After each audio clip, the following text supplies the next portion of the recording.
You are listening to the Drink Less Lifestyle podcast with Dr. Sherry Price, episode number 121. Welcome to Drink Less Lifestyle, a podcast for successful women who want to change their relationship with alcohol. If you want to drink less, feel healthier, and start loving life again, you're in the right place. Please remember that the information in this podcast does not constitute medical advice. Now, here's your host, Dr. Sherry Price. Well, hello, my beautiful friends. How are you today? I have been having so much fun connecting with the listeners in my audience. Last week and this week and a bit of next week, I've opened up my calendar to have discussions with you and been really enjoying meeting you, hearing about your journey with drinking, and helping you on this journey to drink less. As you may know, I opened up my calendar to have these free sessions to connect with you, to give you an action plan for you to be able to implement so that you can solve this drinking issue in your life. And I'm so excited I got to meet people like Gwen and Trish and Megan and Kathy and Sonia and Amy and a few of you who I haven't mentioned and a few of you more to come. So good to connect with you. So good to talk with you. It really opens and warms my heart when I hear someone on the other end say, gosh, I haven't been able to share this with anybody because I just didn't feel it was a safe environment. I felt I would be judged. And by listening to your podcast and hearing your journey, you've made it a safe space for me to open up and talk about this. And sometimes there's tears that come, which are so beautiful on these calls because it's so freeing to just walk out of this darkness and this shameful thing. Alcohol and this journey doesn't have to be shameful. We can grow and bring it to the light and really just shed that old identity that really just we want to leave it behind. And I'll already say that I had a call last week, and this week I got an email from one of the ladies saying this. She said, "You've given me more in one session than I've gotten in years of therapy. I'm feeling more fulfilled than ever before." This is so powerful, my friends, when other humans help other humans, right? We sometimes connect with people in life and we know when we connect with them and we are in their presence that they can really help us move on our journey. So excited for those of you I haven't met. And I believe all the call spots are taken for this month, but if not, you can link to last week's show notes to get the link and see if anybody's canceled or if there's any more availability. But truly, I love connecting with you. And thank you. Even if you haven't gotten on a call with me, thank you for listening to this podcast. Thank you for giving me your time. And thank you for being on this journey. Now, I do want to talk about another opportunity if you do want to connect with me and learn more about living a drink less lifestyle. I am giving a masterclass near the end of this month. So I want to help you put a cork in your wine habit. And what I'll be talking about at the end of January is how to come off a dry January. You may know that I'm doing dry January myself, and then I'm helping ladies in my Facebook group to embrace dry January, and I want to give you tools that you can use when you come off a dry January. Because everybody tells us what to do in January, but what happens come February 1? That was where I always went off into the abyss. And then, of course, I go back to my old ways. So I don't want this to happen to you. So in this masterclass that I'll be doing, I'll be walking you through how to maintain drinking less as a lifestyle without feeling deprived. Because that is an emotion that comes up, especially when we're making change, especially when we're taking things out of our life. It could feel like there's a missing piece, there's a missing part of us, or we feel a bit deprived, or now that we don't have this substance to go to, what else do we do? So I want to provide you tools to work through that. Also, I'll be talking about the common mistakes of coming off a dry January. And I have to tell you, I made them all. There are classic mistakes and pitfalls that we fall into, and I want to share with you the lessons that I've learned and what hasn't worked, and so that you don't make these pitfalls and what to do differently. And then that's exactly what we'll be ending with is a successful path to put a cork in your wine habit for the rest of the year. making change is so powerful, and we want to keep that momentum going way beyond January. Some of you may not want to introduce alcohol back into your life, and that's great. And some of you may want to introduce alcohol back into your life. And so I want to give you tools on how to do that. So this masterclass on what to do after a dry January will be held on Wednesday, January 25th at 4 p.m. Pacific time, 7 p.m. Eastern time, and I hope you will join me. I do have to say you have to register for this masterclass though. So how you register, I send out emails to my list every Sunday. So this Sunday, there will be an email going out, which you can join with the link there. There is also a link in my Facebook group that you can register for it there. If you follow me on Instagram, there is a link in my bio. You can join there. There's also a link in the show notes of this podcast. We put links everywhere, ladies. We want you there, and we want to make it super easy for you to register. A common question that I get is, oh my gosh, I can't be there live. I have something going on that night. No worries. It's going to be recorded, and the replay will be sent out to anyone who registered for this masterclass. I want you to have the information. I want you to have the tools, because I am on a mission to help over 1 million women live a drink less lifestyle.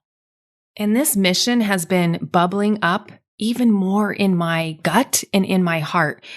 I recently posted in my Facebook group this article that was published on CNN by Lisa Ling. It was in the section of This is the Life.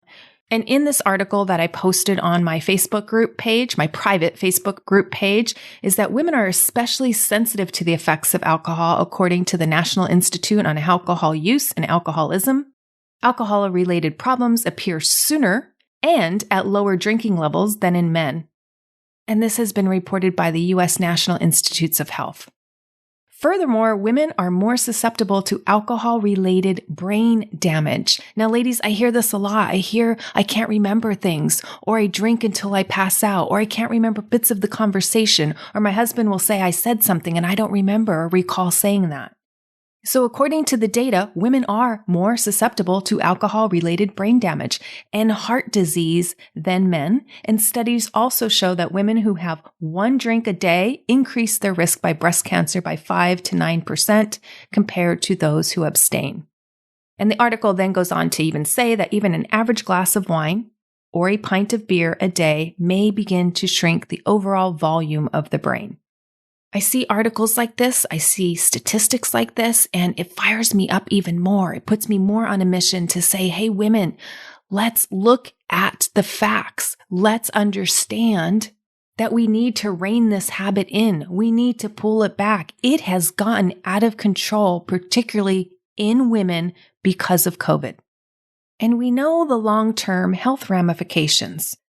We know that the long-term effects of excessively drinking are not good, right? Over time, we know excessive alcohol use can lead to chronic diseases and other serious health complications. That includes the liver, that includes heart disease, that includes strokes, that includes at least 13 types of cancer that we know of. We know it weakens the immune system, making us more susceptible to catching disease. We know that it increases our risk of dementia and Alzheimer's. It causes memory loss and loss of recall. It causes mental health issues. We know it doubles the risk of depression and could triple the risk of anxiety. We know that people who drink a long time and then go to cut back can't handle their depression and can't handle their anxiety that has been induced by long-term drinking. We know that it leads to social problems. We know that it leads to family problems, family issues, relationship problems. We know it causes sexual dysfunction. We know it decreases libido. We know that it causes sleep problems. Okay, I can go on and on and on, but I won't. And so when I read this, I get fired up because I'm like, I know when I was over drinking, I knew the facts. But I really want to come back to, why do we drink? Because we drink because of our feelings, right? We're not looking at the facts. We're justifying our drinking because of how alcohol makes us feel. And I really want us to come back to the actual facts. If we looked at alcohol today, if it was a drug to go before the FDA today, there would be no way it would get approved. And I read a piece recently by Seth Godin that he put out in his newsletter, and I thought this would be helpful to share with you because sometimes we hear the facts, we know the facts, but I want to share this piece that he wrote because it's very useful. It's a useful way of using information. It was a blog post that he wrote, and I'm not going to read the entire blog post, but what he started off by saying, we don't see the world as it is, we see it as we interpret it. So we don't actually see reality, we see how we experience the reality. And maybe it would be better to experience the world in a useful way. Now, you know I love that word useful, so that's why this post really resonated with me. So if you want to be useful and you think about things in a useful manner, maybe this post will resonate with you as well. So experience the world in a useful way, not as correct or incorrect, but as useful. If the methods you've used to judge other people or to choose projects or to make decisions have been helping you get exactly what you want, congratulations. For the rest of us, there's a chance to work on our filters, our habits, and our instincts, to engage with the world and our choices in a useful way. And today is the perfect day to begin a whole new useful pattern. I love that because oftentimes we can hear the same information and it just doesn't land on us. But when we use different words, that information becomes more impactful. And so I'm going to say a few facts, and I'm saying them not from a judging standpoint, but from a factual standpoint. These are the facts.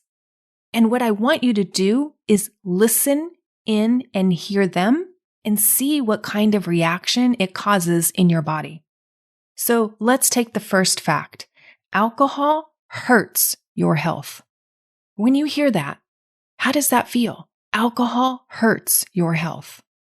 I just went through a litany of the ways excessive drinking damages our organs and our system, and it makes us not live at our fullest capacity. That's a fact. And I say this for you to hear it and for it to land so it can change your drinking pattern. Here's another fact. Alcohol keeps you playing small and grasping at little things in your life. It keeps you playing small. We know that we aren't living at our full potential. We know that we aren't giving life everything because we probably don't have as much energy as if we weren't drinking or drinking a heck of a lot less. We know that when we drink excessively, we stay in our comfort zone. We don't try new things. And I've even seen how alcohol makes us less grateful for the life that we have. I hear many women saying, gosh, I should appreciate my life more than I do. Here's another fact. Alcohol prevents you from solving problems. We drink and tolerate problems, right? We don't actually get to the root of what's causing the problem and eliminate it.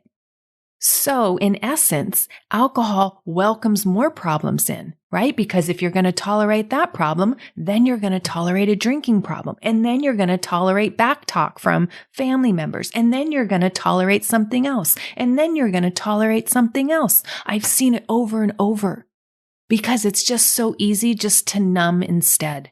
Instead of actually solving the problem, let's just numb out. Again, keeping you playing small in your life. Here's another fact. Alcohol decreases the quality and quantity of your life. When you excessively drink, you have less money. How do I know? Because you're spending it on alcohol, on something that the body doesn't really need. More than that, you might be staying in a job that you really don't like. You might be preventing learning new skills that can make you more valuable in the marketplace. You might be starting a disease pattern that's going to cost you more money in the future because of your drinking. So you become less wealthy. We also know that you become less healthy.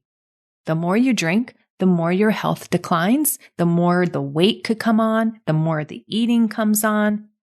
Then you don't sleep as well. And we know if we don't get good sleep, that leads to more sugar cravings and more hunger the next day because our body has not gotten the requirements and the restoration it needs for the hormones to reset.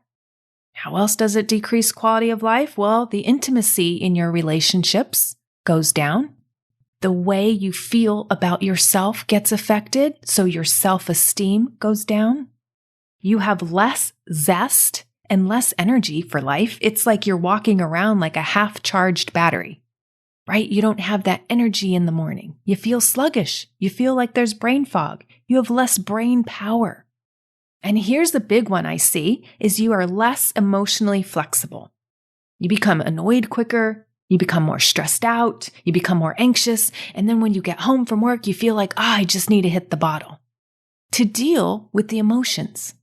So the fact is that alcohol makes us poorer, unhealthy, and more emotionally labile, which means we are less resilient.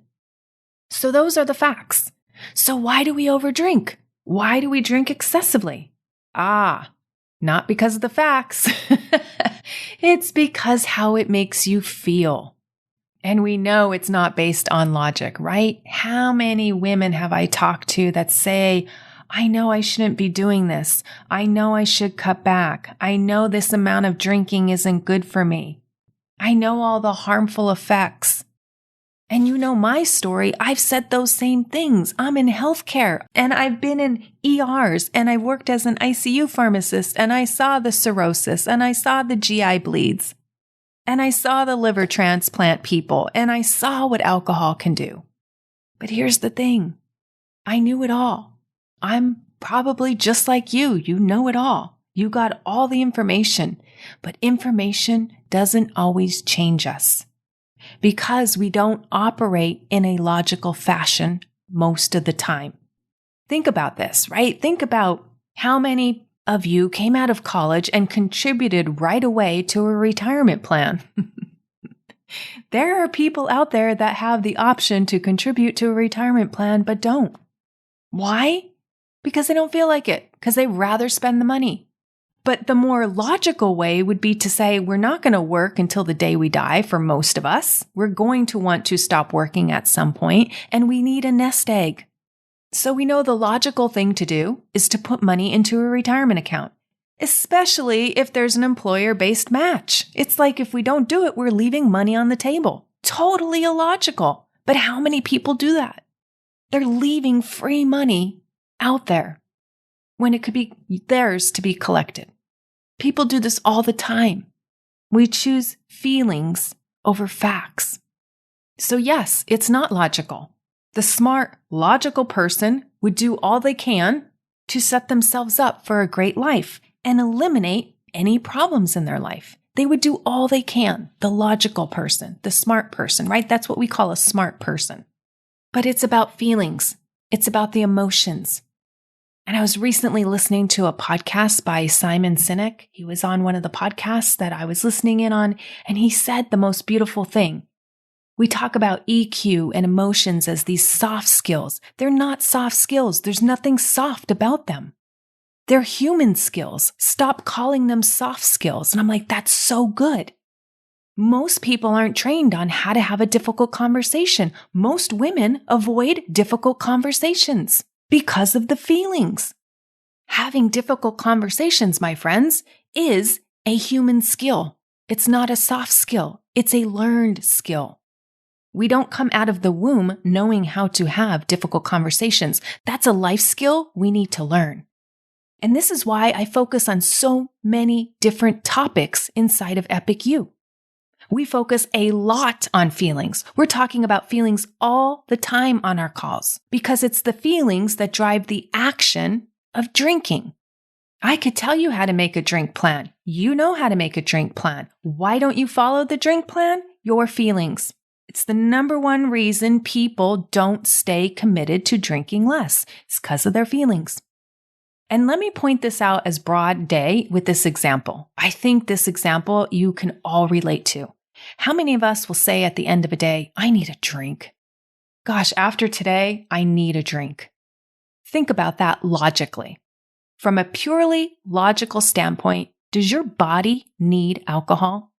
It certainly does not need alcohol. It will survive longer and better without a drop of alcohol, right? So when we say we need a drink, it's not really what we're saying. What we're really saying underneath that is like, I feel like I need a drink. Because logically, we don't need a drink.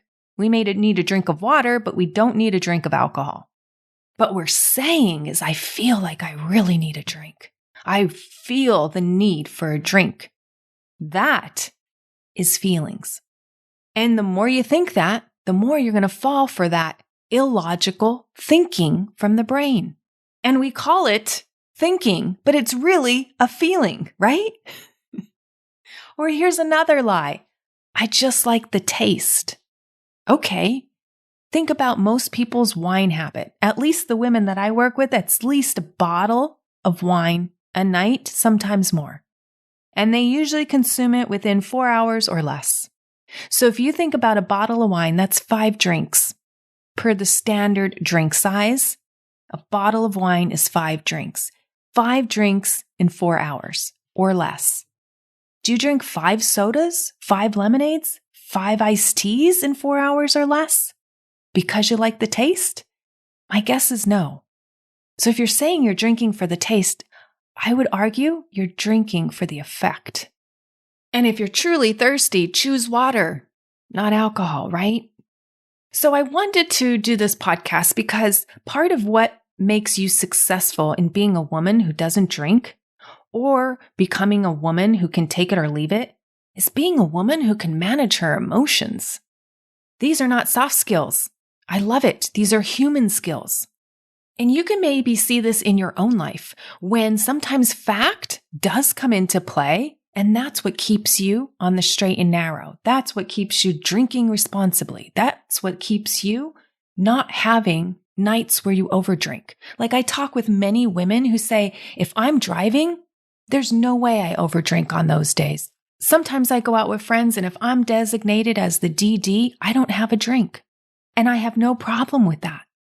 Right? Because now their brain has switched into logic mode and has come out of feeling mode. Or some women will say, I don't drink around my kids. I wait till they go to bed. Right? They're in logic mode, and that's what controls their drinking. It's when they're go to feelings mode, that's when they get into trouble. Or I'm really good at work. I can control my drinking around my colleagues. Right? Because you're logical. You're like, my brain is telling me my job could be in jeopardy. I don't want to tarnish my reputation. I don't want anybody around me to question or think I have a drinking problem, so I can keep it in check. But then when I go home behind closed doors and nobody's watching, that's when it's a mess, right? You see when the logic brain is active versus the emotional brain, the feelings brain. I recently pointed this out to one of my clients. She was talking about, if I didn't live with my husband, he's the one that makes me drink. I said, okay, let's look at your entire drinking pattern. So when you go out on business trips or when you go out with the girls, do you drink? She said, absolutely. And sometimes I overdrink. Okay, well, it's not just with the husband then. It's not just the husband that's causing the problems. She goes, well, he makes me mad. Okay, well then let's look at ways to cope with your anger, rather than running off to alcohol and a bottle or 2 of wine a night. So there's ways you can work on this problem, right? You can work on it from the angle of learning to manage the anger, or work on the source of the anger so that you are able to control your drinking. That may be getting rid of the problem, such as something dramatic like a divorce, or separating yourself from the person. That may mean 2 different parts of the house, 2 different houses, living apart, but still married, or inviting him into not being part of the problem and being part of the solution, right? So what is exactly he doing that's causing her to be angry? And then, of course, always adding in the skill set of learning to manage difficult emotions. And for some people, that's anger. For some people, that's stress. For some people, that's perfectionism. For some people, it's disappointment. For some people, It's they can't have fun without alcohol, right? That's another emotional problem. And I bring all this up because once your brain sees that we can get under the belief system that alcohol is helping, that's what's going to move you towards lasting change. Because if you're over drinking, your brain thinks that alcohol is part of the solution, not part of the problem. So when we get under that belief and we change that belief, that's when the change becomes long lasting. Just like they say, once you see something, you can't unsee it. Once you see how your brain's being sneaky and tricky and lying and blaming the problem on something that really isn't the problem, it's like, oh, now I see it. I can't unsee it. And now that I see it, it shifted my thinking. It shifted my belief. And I love when my coach points this out for me because we all live with false illusions, right? We all live in our own made up narrative of things. And when we could see it a different way, we can change the narrative. And that sets us free. Because think about it. We are free to be who we want to be. We have many liberties and freedoms here in this country. Nobody's making us overdrink. And if you don't learn the skills to manage those feelings, you know what you're training your brain to do? To feed those feelings with alcohol. You're training your body that it's unsafe to feel this anger. Let's just drink. And so you become incapable of experiencing anger and managing it in a healthier way. And you're teaching your body it shouldn't feel anger. And that's just wrong, my friends, because from now until we die, we're going to feel anger. I guarantee it. There are going to be things out there that make you angry. And not all anger is bad. Sometimes I read the news about COVID rates increasing, alcohol use among women, and I get mad. But that fuels me into action to help the women. It gets me moving into action. It gets me wanting to do something about this wine culture that we are living in and drinking from. We're like fish in a big fishbowl saying, oh, drinking, that's bad, right? We can't even see it because we're in it. That's where I was. And you know, from my story, I didn't like the solutions that were out there. They had to say you were going to not touch it ever again. And I wasn't willing to do that right away. And I just want to bring you back that the body's going to experience lots of feelings. The ones that we call good, the ones that we call bad. And our body is really meant, I believe, to experience these feelings. When someone dies, we will be sad. When we care about something and it doesn't go the way we had planned, we will be disappointed. When somebody lets us down or yells at us, we might get mad. Chances are we will. Nobody enjoys being yelled at. But I want to invite you to something different, to be able to experience those feelings and not have to numb them, to be able to manage them in a healthy way that we don't turn to copious amounts of alcohol, and not run away from difficult emotions, but see why we have them, understand them. See what's causing them. See if there's a solution to fixing them. I'm not saying to stay in them. What I'm advocating for is to understand them so that they can fuel you into action that's productive, that's helpful, that's useful. And that, my friends, I call self-mastery. It's part knowing how to react when the world delivers us disappointing news. And it's knowing what to do with those feelings and not running away from them to escape them. And this was my mission in creating Epic You. It's so much larger than just the drink. When I got into this, I thought, okay, I'm going to help women with the tools to control their drinking, to help them with overdrinking. But what women needed was so much bigger than that. To feel empowered in their life, to feel a sense of purpose in their life, to understand how to use their feelings without drinking them and eating them, to know how to energize themselves because they want the energy and they want the brain power back, how to feed themselves, how to get good sleep, all of the things that makes them function so they could feel epic and that their battery is fully charged. Because think about it, my friends, when your battery is fully charged and you're running at 100% or even 90%, you can handle the world. You are more resilient and you show up in the world the way you want to show up. So I invite you into Epic You, my friends. If you are finding that the information and the facts aren't changing you, try a different approach. Go towards the feelings. Because this is the part where I see women get stuck. And this is the part you just need a few skills to learn in order to not only feel better, but to be your best self, your most epic self. All right, my friends, that's it for this week. I love you all so much, and I will see you next week. If you want to change your relationship with alcohol and with yourself, then come check out Epic You. It's where you get individualized help mastering the tools so you can become a woman who can take it or leave it and be in control around alcohol in any situation. Epic You is the place for women who want to be healthy, confident, and empowered to accomplish their goals and live their best life. Come join us over at epicu.com/epicu. That's epicu.com/EPICYOU. I can't wait to see you there.